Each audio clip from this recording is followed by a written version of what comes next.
हिंदी साहित्य के शिल्पकार, व्यंग्य और गहन सोच के अद्भुत साधक पंडित हजारी प्रसाद द्विवेदी न केवल एक महान आलोचक थे बल्कि जीवन की सरल बातों में भी गूढ़ अर्थ खोज निकालने की अद्भुत क्षमता रखते थे। उनका हर निबंध एक आईना है जिसमें समाज के रंग-बिरंगे प्रतिबिंब झलकते हैं। तो आइए सुनते हैं हजारी प्रसाद द्विवेदी का वह दिलचस्प व्यंग्य, नाखून क्यों बढ़ते हैं। नाखून एक ऐसा अंग जिसे हम अक्सर काटते हैं, घिसते हैं, संवारते हैं, लेकिन शायद ही कभी यह सोचते हैं कि ये आखिर बढ़ते क्यों हैं। हजारी प्रसाद द्विवेदी जी ने यही प्रश्न उठाया, इतना छोटा, साधारण सा, लेकिन गहराई में उतरते ही जैसे कोई गूढ़ रहस्य सामने आ जाए। वे लिखते हैं कि नाखून बढ़ते हैं क्योंकि मनुष्य की भीतर की ऊर्जा कहीं न कहीं तो प्रवाहित होना चाहती है।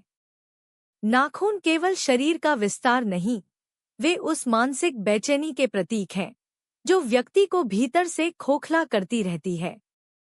जिस मनुष्य के पास कोई रचनात्मक कार्य नहीं, कोई सपना नहीं, कोई उद्देश्य नहीं, उसके भीतर की ऊर्जा बेकार जाती है और वह नाखूनों में प्रकट हो जाती है। वे व्यंग्यपूर्वक कहते हैं कि जो लोग कुछ नहीं करते वही सबसे सुंदर नाखून बढ़ाते हैं। और तो और उन्होंने यह भी लिखा कि अगर कोई व्यक्ति दिन-रात मेहनत करता है, विचारों से घिरा रहता है, तो उसे न तो नाखून बढ़ाने की फुर्सत होती है, न उन्हें सजाने संवारने की। यह निबंध एक गहरा कटाक्ष भी है उस समाज पर जो बाहरी सुंदरता, प्रदर्शन और शारीरिक साज सज्जा को अधिक महत्व देता है, जबकि आंतरिक विकास, बौद्धिकता और सृजन को नजरअंदाज कर देता है। वे तंज कसते हैं, आज के समय में अगर किसी के पास समय हो तो वह अपने नाखूनों को पॉलिश करता है, उन्हें शाइनी बनाता है, लेकिन उसे यह सोचने की फुर्सत नहीं कि जीवन में क्या जरूरी है। द्विवेदी जी नाखूनों की तुलना समाज में व्यर्थ दिखावे और पाखंड से भी करते हैं। वे कहते हैं, जैसे नाखून बिना प्रयोजन के बढ़ते जाते हैं, वैसे ही समाज में कई ऐसी प्रवृत्तियां पनपती हैं जो केवल दिखावा होती हैं, कोई वास्तविक उपयोग नहीं, कोई सार्थकता नहीं। वे यह भी बताते हैं कि नाखून बढ़ते हैं क्योंकि शरीर को उनसे कोई हानि नहीं होती।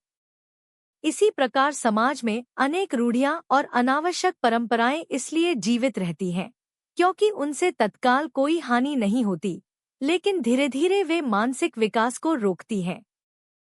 फिर वे एक और अद्भुत बिंदु उठाते हैं कि नाखून काटना भी एक संस्कृति है।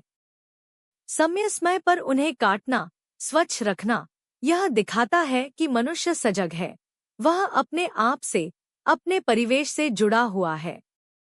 लेकिन जब वही नाखून बढ़ते बढ़ते पंजों जैसे हो जाएं, तो वे हिंसा के प्रतीक बन जाते हैं। जैसे समाज में अगर लापरवाही और दिखावा बढ़ जाए तो वह सामाजिक हिंसा का रूप ले लेता है।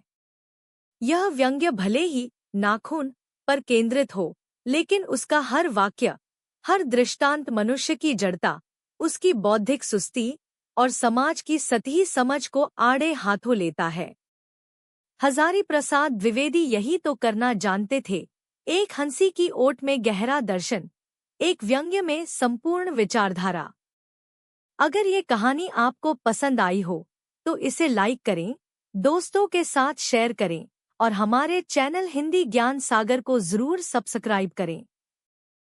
ऐसी ही ज्ञानवर्धक और प्रेरणादायक कहानियों के लिए जुड़े रहिए हिंदी ज्ञान सागर के साथ। तो अगली बार जब आप अपने नाखून काटें, एक बार यह जरूर सोचें, क्या मैं अपने भीतर की ऊर्जा को सही दिशा में लगा रहा हूं? क्योंकि नाखूनों का बढ़ना एक संकेत है, और अगर आपने उसे पढ़ लिया तो आप अपने जीवन की दिशा बदल सकते हैं।